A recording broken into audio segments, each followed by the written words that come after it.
Hi guys, Kemi here. You're welcome to another exciting episode of Kemi's Corner, where we talk about everything that has to do with life. We talk about reality, and of course, in Kemi's Corner, we try to balance things up. And today we are diving into the evolution of journalism. If I say evolution of journalism, I have a special guest with me in the studio, a veteran, and he is someone who has been on the job for 45 years, to be precise, according to him. And it's good and it is great to have him with me on Kemi's Corner. Having someone like that on this program, we know it's not easy, but I so much appreciate that he decided to do it with me today. And joining me on Kemi's Corner is no other than the veteran. Should I say CEO of Koko Wuri? He's a veteran, and of course, his name is Taiwo Akinsola Omo Baba Woli ni Lasamaja. He is our guest today on Kemi's Corner. Stay tuned, I'll be right back.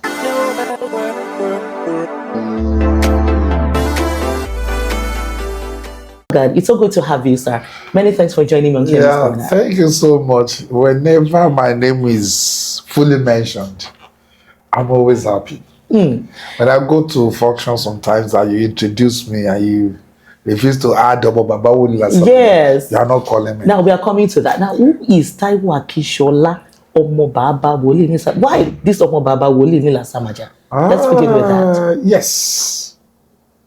Omo Baba Woli Lasamaja came with a very tough story. Actually, I started in 1980, November 6th, to be precise, with Radio Nigerian.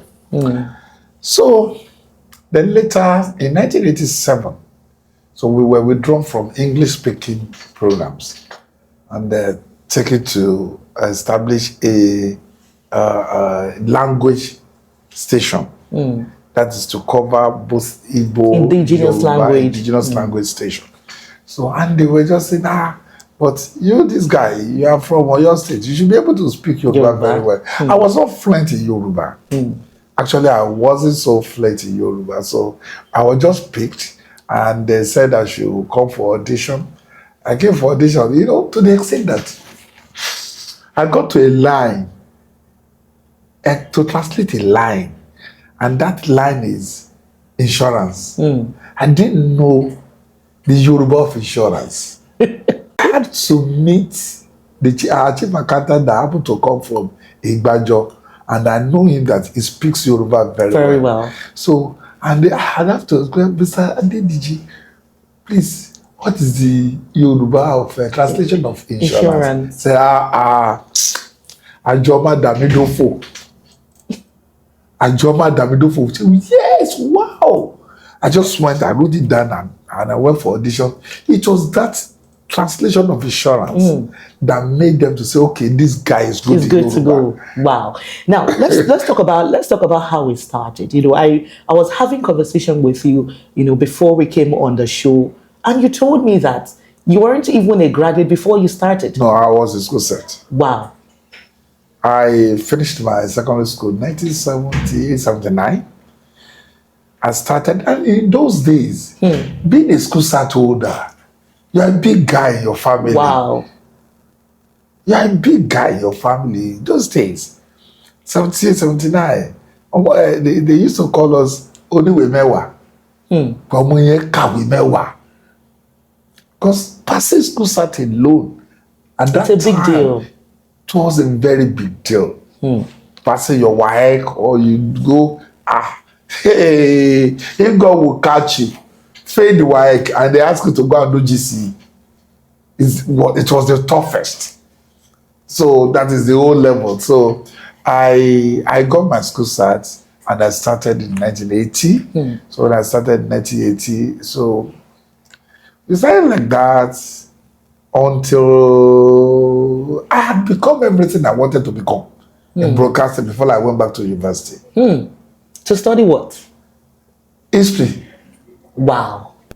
To study history. You went back to university to study history. Going to university, something led to something. I didn't mean to go. I was having a lady staff, and that lady staff was so close to me, and She said she wanted to go for this evening class, part-time courses in University of Lagos. And my wife happens to work in University of Lagos, so I took down my lady staff there. How would you help me to enroll? And you were not even a graduate. You are not. I was in 2005. I had made everything. I had a lot. I have my houses. I have my cars. Wow. So I was comfortable. So my wife and I said, but Daddy, your staff is coming, but you two can do it. I said, what do I need it for? If I have your maid already, and yes, do you need the certificate? What else do you need? Will I apply for another job or what? She said no, because of the class of people you work around with. Because I had very high class of people around me, and she insisted. She got the form for me, and I did the exams. I passed it, and I was enrolled. Wow. So, and they said history. It was so tough. I said, well, I love history. Let me try it out. Let me try it out. That was how I became a graduate. It actually speaks a lot, because so many people will be like, I'm good, I'm done, I've attained everything I want to attain. There's no need for higher education and all. Do you think one should still pursue just the way you did? Yes, it will expose you. Education will expose you, to expose your knowledge. I thought I was all in all. By the time I finished at the university, by the time I did my project, by the time I wore the gown, I think I was the oldest in the class. Obviously, you should be. At that age, I think 1960 to 2005, I was 45. Already? Yes. How old are you now? Let me say, I'm 65 now. Wow. Let me give you this. In my class, my daughter, my first child, borrowed course from my department. You are in the same class? So we were in the same class. Wow. And she was proud to be in the same class with me. She would come and sing. This is a big deal. This is a big deal, because some parents will be like, I can't do this. They'll feel inferior. I can't be in the same class with my daughter. And all. Wow, that's amazing. No. Even I had a friend who happens to be a sitting senator, but it was a SCOSAT. A sitting senator. Yes, it was a SCOSAT. So when he saw that I went back to university, he called me and said, Taiwo, can I still do it as well? He came back. And you inspired him. Yes, I inspired him. And he was still in Senate. I don't want to mention his name. That's fine. He was still in Senate. So we were in the same class. When I told him, I said, come, I'm getting admission to University of Lagos. So saying, wow, how did you do it? So I had to bring him to my wife again. He sat for the exams and he passed. Now, let's come back to journalism, because that I must say that background was amazing and inspiring. Let's come back to journalism. What inspired you? You said you never even went to school of journalism. You didn't go for anything that has to do with journalism, but you decided to go for that interview. What really inspired you? What pushed you? Actually, from my youth, my and my twin brother, we used to watch at the Saudi Dere on TV, who happens to be a newscaster, Yoruba newscaster. I love that man. And Lanwaju Adepoju, we used to watch him on TV when we were very, very little. So at that age, little age, I will ask my twin brother, you sit down as a viewer, and I sit down as a presenter. So you've been practicing. So I was just be reading the news, be looking at it. So, and I will ask my twin brother, how did I do it? He said, fine. Wow. So since then, I've had the mind of working in broadcasting setting. Now, take us back to your first day on the air. How was it like? It was scary.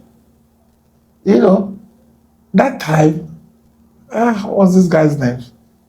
I think it was a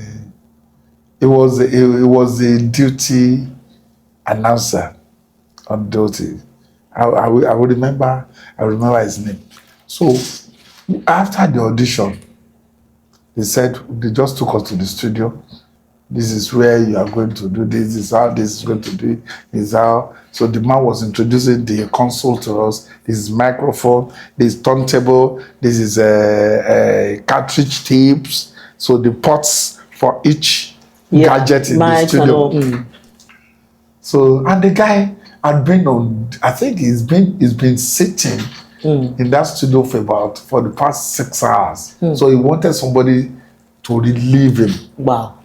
So when he just came, he was told that he should introduce us to the studio. So we were fine. He introduced us to the studio and he said, come, hey, who will start? They just gave us script. Who will start? Yeah, start presentation. And the man just stood up and he left us. Jim Lawson, Maduke.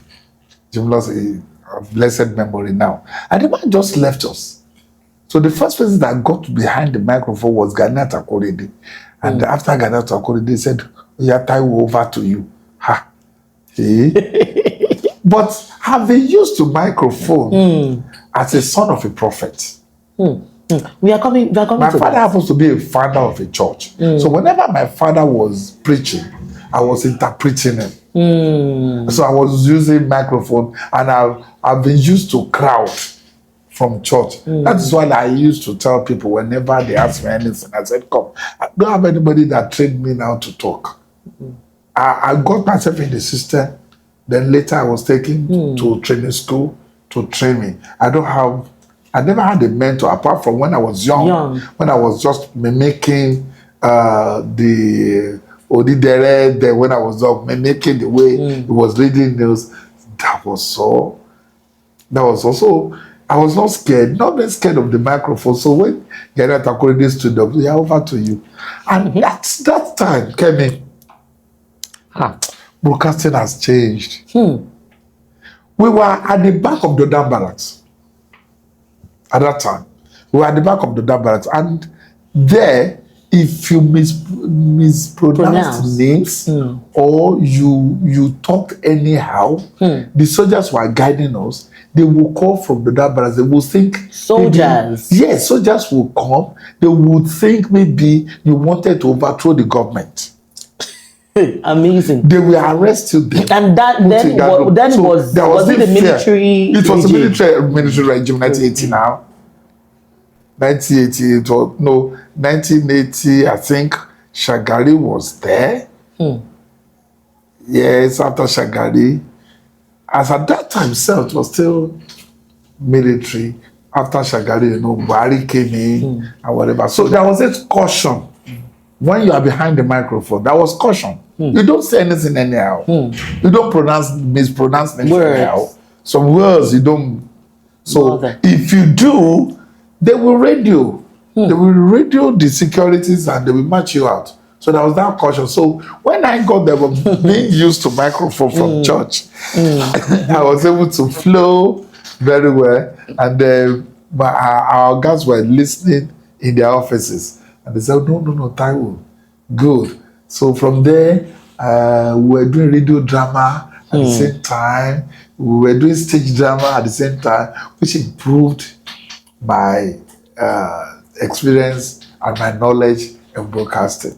So when I just started, by the time I got home, there was no phone. So the second day, when I got on that very first day, I told my dad, I said, come, Daddy, I'm talking on radio now. Tomorrow, I told every friend in my area. And at that time, they were using long play records. Yeah. So I went to library to just get some records. So I will carry the records so that people will say, yes, this is a broadcaster coming. I was 20 years old as a young guy. So I said, Daddy, monitor tomorrow, listen to me. I'm going to call my name tomorrow. So by the time I got, so the following day when I now spoke on radio, they gave me a microphone again. People like Sonny Rabo and Mani Onimono, Mr. Latilo, they gave me that opportunity. So by the time I go, then they say, Yes, so she will had the voice of my son on radio. It was so It was amazing. Okay, now let's talk about your moments on radio for the 5 years. I'm sure you will have memorable events that has happened to you on the job.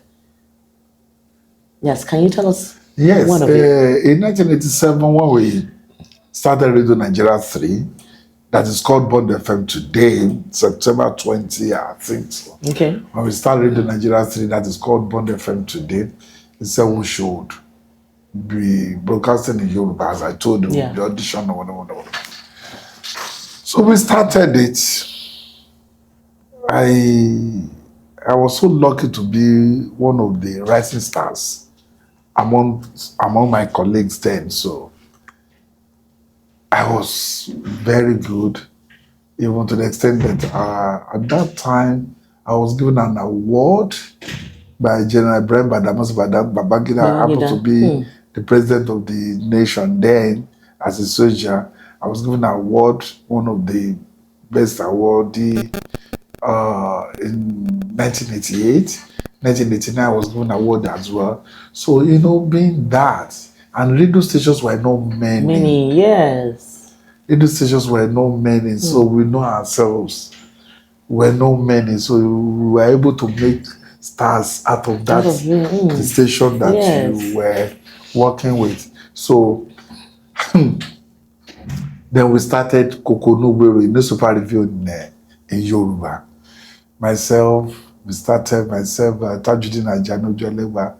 So the two of us started that in that time, I think we were, Obasanjo's regime. That was 1999, Obasanjo's regime. So at that time, he said, okay, we should start. I said, translating English to Yoruba. Hey! Wahala. So what? But Robert Award that happens to be our general manager. He said, come, if you cannot do it, resign. Wow.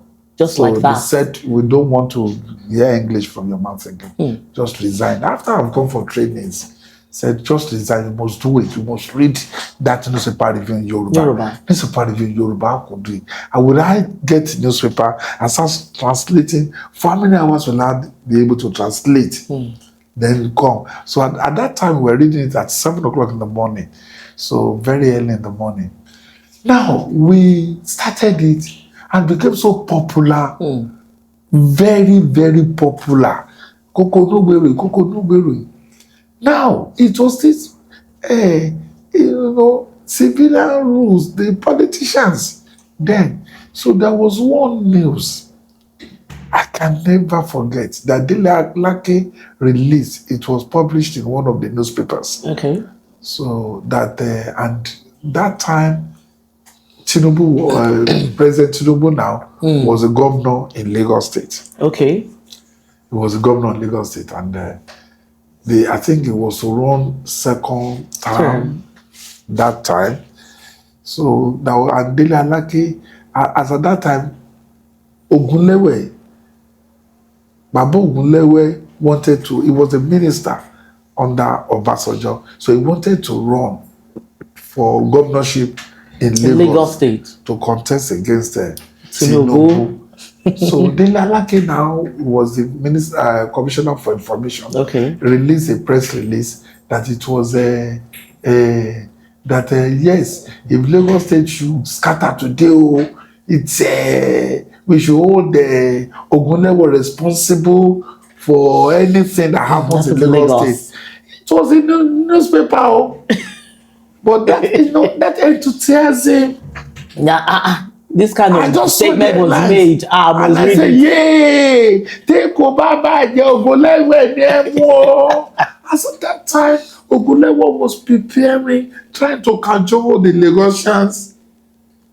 It's like he just ruined his political career with that statement. That statement ruined his political career. I can imagine. The man was furious. The man had to report me to the president. I didn't know anything. Because as at that time we became so popular, I didn't know anything. So I was reported to the president. That is President Olusegun Obasanjo. The president now called the Minister for Information. The Minister of Information now called my Director General. Director General now called Zonal Director. Because of you. Me. So I left Lagos. I was going to Abeokuta for another program on Radio Nigeria channel in Abeokuta. So I was driving, and my Zonal Director is late now. He now called me. Say, Taiwo, where are you? I said, I'm in a car. I'm driving. I'm going to Abeokuta. So what did you read this morning? I said, we read so many stories. Yeah, are you sure? Did you say anything about Ogunlewe? I said, yes, I just read casually. I said, hey, come back. So I turned back. I went back to the broadcasting house in the Koyi. And the Atila Datoibi was our zonal director. Said, what you have read about Ogunlewe has put you in trouble. He said we should suspend you with immediate effect. Wow. And at that time, when you are suspended behind the microphone, your life is gone. I can imagine. Your life like your source of livelihood, the reason for your existence is gone. Yes. I can imagine. And imagine even my colleagues that were together, they now treated me like a leper. They didn't want to have anything associate with you. Exactly. I can imagine. Even when I walked around the corridor and they met with me along the corridor, they would just try and avoid me. I don't know Taiwo Akinsola. They're trying to avoid trouble. So they had to bring another person to replace me. And they said I should go on suspension. I was suspended.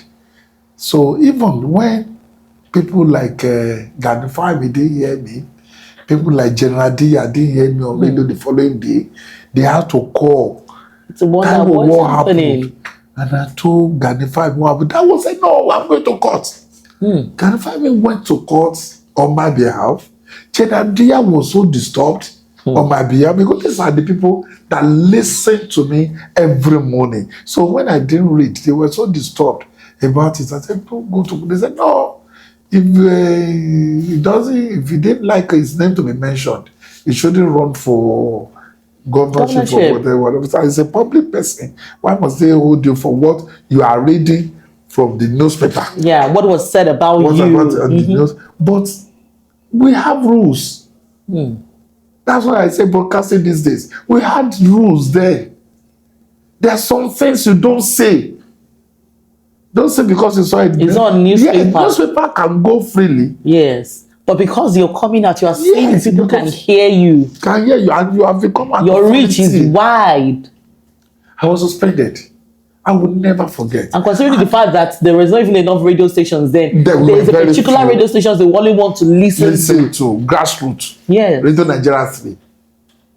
Grassroots. So I was suspended, and they said Tinubu had paid me. Obviously. And I never that's the next statement. Except once that I was an MC and he came. That was it. I never met Tinubu one-on-one then. So he said he has paid me that I am working for that particular party. Hey! It was tough. I can imagine. But it was later I was told my mother happens to be a PDP member. And PDP was in government. And my mother had to be a grassroots PDP member. So somebody has to go and tell president. The mother is PDP. The mother is PDP. It's not the mother works seriously for PDP. You better release him. That was how they called me back here. And since then, I've been so careful in whatever till today. So when I tell my colleagues, my junior colleagues these days, they call. I know. Hey, this thing you are saying because it will put you in trouble. But these days, I don't think it's not like how it used to be. It's a very memorable one that I will never forget in my life. All right, now let's talk about how journalism was during your time, for like 4 decades now, and how it is now. And considering the fact that digitalization has come to stay, what do you think digitalization has come to do? Is it harmful or progressive? Seriously, it has helped broadcasting a lot. In those days, it was manual. Those days we were using real tape. Really very big, a 1 hour program. The real tape will be as big as this, a 1 hour recorded program. And whenever there was going to be any editing, you have to get a blade, you have to get a ruler, you have to cut. That's a lot. To cut part of the tape, well, I don't understand. Yes, where you flopped. Where you flopped along your recording. So you are talking to me now. If you want to edit, so you have to the tape. You have to take the tape. Yes. Yes. Now you get a biro. You get a biro to mark it. This is where I say. So that hair you have to cut it. You get biro, the razor blade. Wow. You cut it this edge, cut the other edge, remove that one. Now get a sellotape and join the two together. And there must not be bridge. There must not be. How would I put it? It shouldn't be so obvious that something was removed from there. Exactly. They must not know. We went for that training. So difficult. No, we went for that production training on its own. Wow.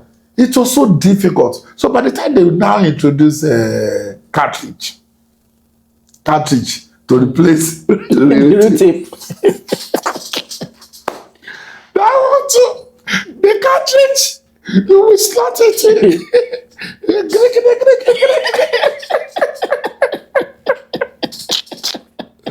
After the cartridge, they introduce CD.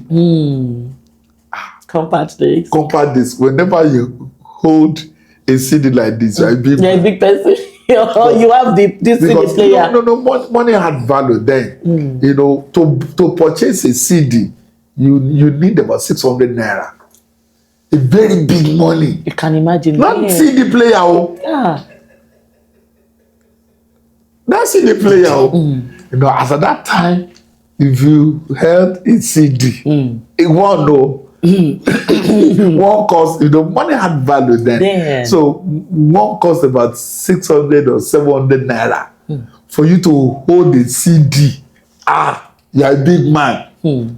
Even when the CD came, we were displaying it. That's you. As a big man, have a CD. Not the CD player. Just the plate itself, the disc. From CD now, when they now called us that we are going to evolve, that we are changing to a digital whatever. We're just looking at them digital. Digital broadcasting, digital how that when you are recording, you not be using this tape again, you not be using this cassette tape again. We are going digital. I was just looking at the digital. So by the time they introduced computer into the studio, they took all of us for special training. Yes. To know how to handle the mouse, and the computer was as big as television. As big as television. And when all the music were downloaded on the other, let's see how it will go. So that's how it evolved. And later, the telephone was introduced. So now, since we were doing with sweat then, it's much easier now. Much easier now. And considering the fact that Taiwo Akinsola is on TikTok with a lot of followers. I have a lot of views. When did that start? It was my staff that introduced it. That Daddy go. Like he's on TikTok. Go on TikTok. I said, views. What is the TikTok? Gen Zs don't even have the number of views that he has, number of followers that he has. I was like, Taiwo Akinsola has a lot of views, that's a lot of followers. I think I started a year ago. I hope they are paying you now. No? Ah. TikTok is paying. They are coming for you. They are not even, you know, my staff is even now trying to introduce me to YouTube. I said, which YouTube begin? He said, no, you need your channels. I said, okay. He said, Facebook itself, when I started in Facebook, and the very day I was on Facebook, I had 5,000 followers. That very, very. You know, many a times people be like, Taiwo Akinsola, Baba Woli. I don't really know his face, you know. Like when they hear, like a ghost. It's like a ghost. So when they hear Taiwo Akinsola, Baba Woli, and you say, boy, I know the Facebook, I'm on Facebook. People will rush. They will rush to watch to know who this person is. I never knew that they were getting money from all this TikTok or whatever. Until the TikTok, until somebody said, come. But it was my staff that said, you have money, oh. I'm telling you. They gave me money. I said, so, you see, modern days way of broadcasting make things very easy for broadcasters to do, but at the same time, make them lazy. I agree with you. Make them not very, even very with chat GPT, with AI and all. Whereby we go for stories, we cover stories, we have to come and write. But now, because in those days you need stories. In those days you need to write scripts. Yes. But these days now you go to the phone, just put your headline and they give you the full story you want to do. But now what does the future hold for journalism in Nigeria and globally? Looking at the situation of things right now, what's the future? It's still going to evolve again. It's going to be. But there's one thing about it now. Journalism. Looking at all these unprofessional. Yes, unprofessional bloggers. Radio, unprofessional bloggers that call people's name out and slander people's name. In those days, they've ruined the in those days you dare not, because we have monitors. NBC monitors everything that goes out of your mouth. Everything you say on radio, they monitor you. Everything you say on TV, they monitor you. Before you finish, the letter has come. But these days now, everybody say what everything goes. Once you can speak good English or you can speak good Yoruba, come. If radio stations or TV does not, if radio station or TV station do not employ you, you employ yourself on TikTok. You employ yourself on YouTube. You employ yourself on Facebook. And before you know it, you are even making money. Yeah, you're making money. That's somebody that is being employed on radio station. Now, but I remember you said, how did I come about Baba Woli? Number one, my father, a prophet, and the founder of a CNS church. I'm a seraph. So now, when I started, I told you, if anybody should ask me, how did you start? I started my broadcasting from church as an interpreter, Bible reader, before I became a broadcaster. So that has the experiences I gathered from church have made me to be made things to become very easy for me as a broadcaster. So, but at that time, I was doing this odd word.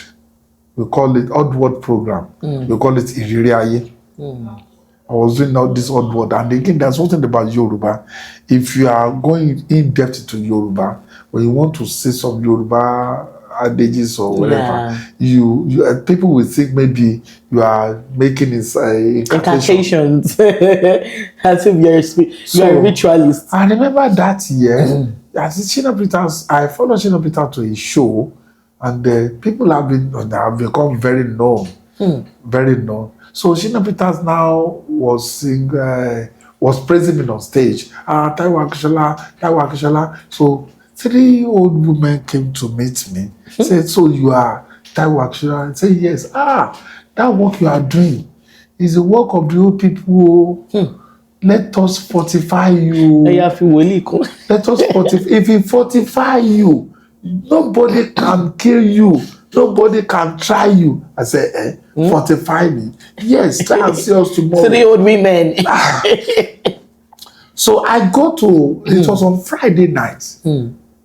a party Friday night to Saturday morning, and I was doing that program Saturday morning on Radio Nigerian 3.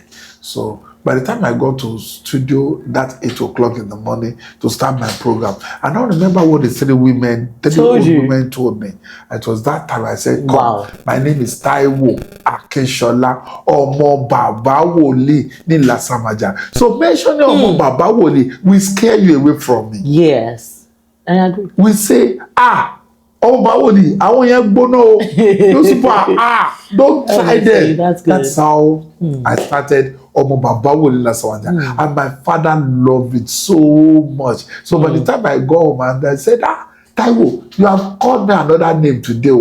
Baba Woli Lasamaja. He said he loved it. That's how it has become part of my life. Honestly, that's me. No matter how you don't add Baba Woli, I won't answer you. Honestly, that's actually good. That's just actually commendable. So, what advice do you have for young people who are trying to, be part of this profession? This profession, in our days, we work for our money. Yeah. And the broadcasters we have these days, no training. Because you need training. And you need to be very patient. There's money, there's fame, and there's money. But most people now, it is the money they run after. And that's why they don't even get that money. If you train yourself, retraining yourself, listen to other people. Because when I was growing up in this industry, I listened to so many people on radio stations. Even if you look at me, even sometimes I watch TVs. Yeah, I know that about you. Watch news all yes. my life. Yes. That is why whenever I'm on air and I open my mouth, people know that I speak with authority. I research. Despite I broadcast in Yoruba language, I research. Before I go on air, I would have tuned to about 8 stations for news. Anyone, I don't want to mention it, mostly CNN, BBC, everyone, Europe News, our own indigenous news, NTA, Arise, channels, TVC. I listen. My listening again, I go on the phone again to watch, to search for news. Sometimes I will ask my staff, please help me make a research on this and forward to me. My staff will do it and forward to me. I will gather everything together. So, but these days are new incomers. Will I call them Gen Z? They don't have that patience. They don't. They just want to do like, okay, somebody is saying rubbish on TikTok and it's making millions of naira. So let me say rubbish. Let me start too.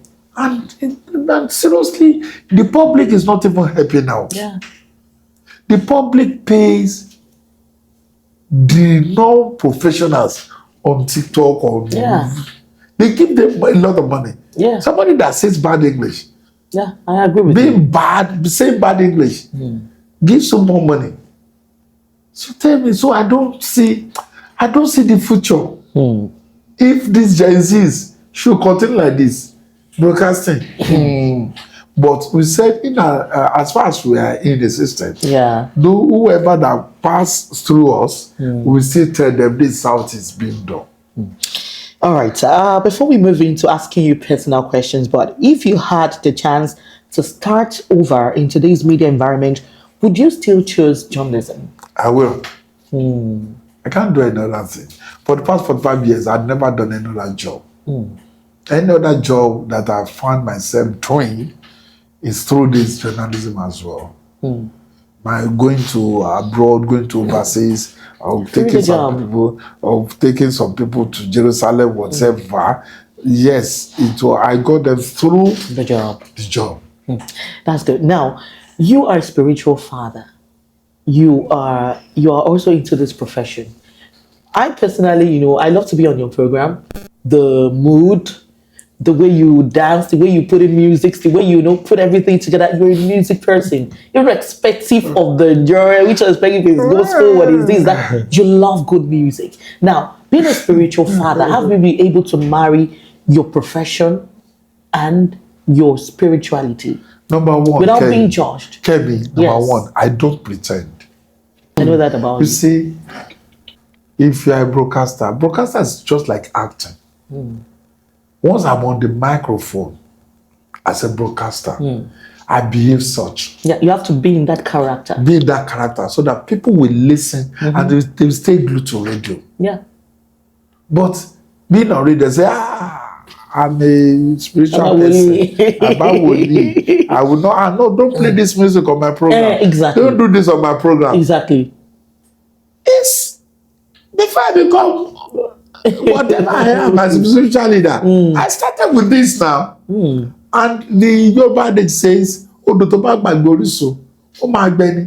a stream that forgets about the source will dry off. True. So my source, even being popular as a spiritual person, started from this profession. Why will I pretend? So I manage them. When I get to church, when I start preaching, I'm another person. Your story actually makes me, confirm the fact that whatever you will be in future starts with when you're young. Yeah. When you mentioned when you started with your father. Yes. Even as at that time with your twin brother. From there you move on to something that it actually helped you becoming a broadcaster. The very day I was employed in Radio Nigeria. It's November 6, 1980. That very day I was given employment, 2 other employments. Civil aviation, Nigeria Bank Company. Same day, they said I should come and start. Well, you chose. My twin brother went for that interview. We went for the interview together. And we passed. My twin brother chose the civil aviation. I said, I will choose Radio Nigeria. The money was very little to other companies that wanted me to start work. The money was very, very little. How much? 125 naira. No, 75 naira. Wow. 75 naira. And Marco was offering me 400 naira. Civil aviation was offering me about 200 naira. And let me even go back to the fact that as at that time, you're not even a graduate. So if you're not even a graduate, you can work wherever you want to work and not irrespective of you being a graduate. You also mentioned the fact that if you graduate from secondary school, you've made it.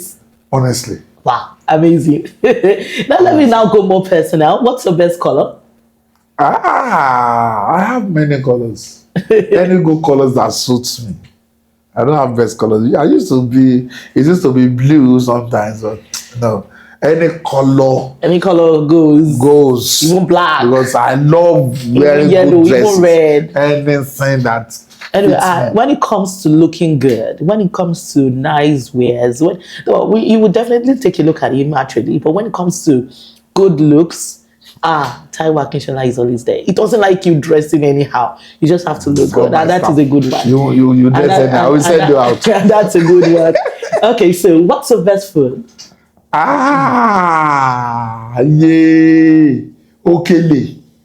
Okay, which okele? Which swallow? Okele. Amala. Amala ló ti pọ̀ jù. I'm more of amala. Panenya. Okay. Eba. Then dodo and beans. Your favorite movie or movies? I don't watch movie. Okay, your favorite music? Music. Any good music. Good. So, you know what my staff are even teaching me some dancing steps. They say, daddy, do like this. All right, so finally, if you're to become Nigerian's president, what would you do differently? Yes. For how many years? Okay, 4 years. 4 years. We have Give me 24 terms. hours. You have 2 terms. Yeah.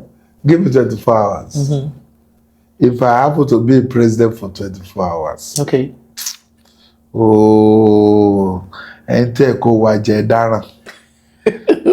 Those who are corrupt that I can identify I will pick them up because those are the suckers of our economy.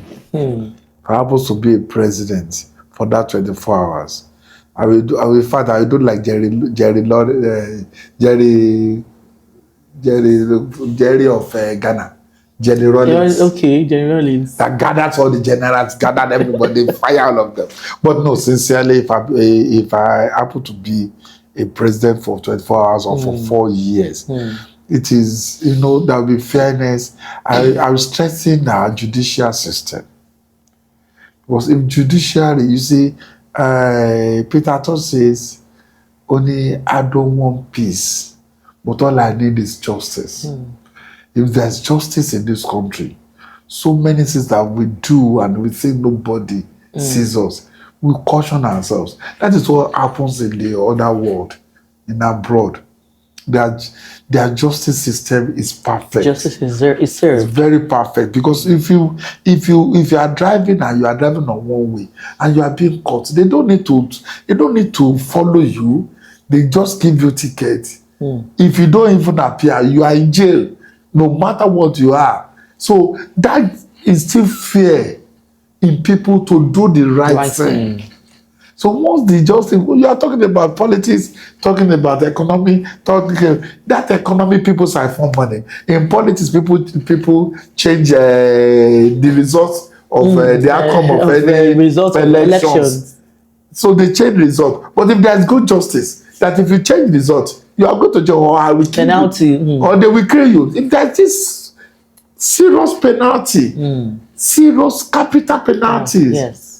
For those who are stealing our money, and when somebody stole 2 billion and you said that person should get a bail for 2 million, tell me, this is Nigeria.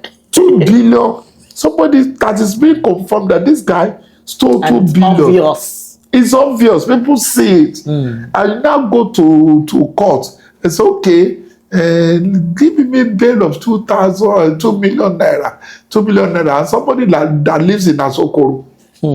Is that justice? So people will say, come, if you do anything, let's go to court. Because they know when they get to court, nothing will be done. Nothing will be done. So if I happen to be a president, that's judiciary, judiciary institution. Yes, I will deal with it. So once we have good people, when the weak or the rich go to court and believe that it's going to get justice, so everybody will caution itself. Thank you so much, Taiwo Akinsola, for coming on Kemi's Corner. We're really grateful. Say hi, guys. It's nice, Kemi. Yeah, thank you so much. Thank you so much. It's been long I've been interviewed like this. It's been very, very long for me to just recollect what happened to me when I was young to this age. Thank you so much. Thank you. Thank you. All right, we've come to the end of the program. Kemi's Corner. Taiwo Akinsola said so many words, that are so inspiring, and personally, I am inspired.